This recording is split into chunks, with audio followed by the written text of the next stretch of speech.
still remember last week we already make a healthy food. So now we will make a healthy drink. Who wants to make a healthy drink with me?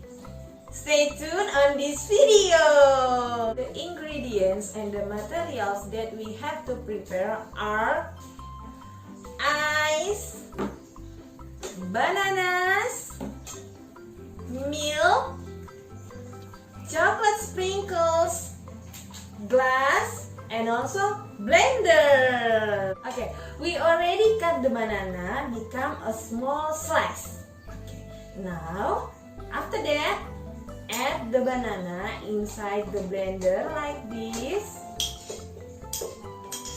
and also ice,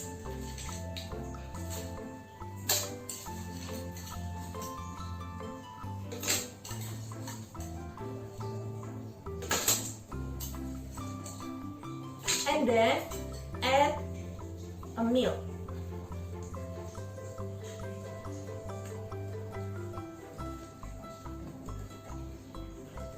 And after that, blend until smooth like this.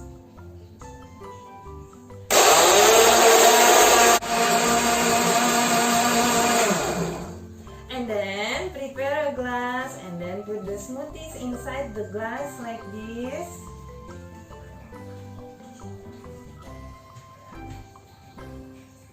And then after that, put the chocolate sprinkle.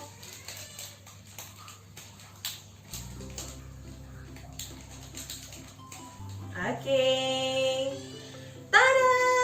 It's ready to be served. Now it's your turn to make the banana smoothies at home. Do it with mommy or dad. See you and God bless you. Bye bye.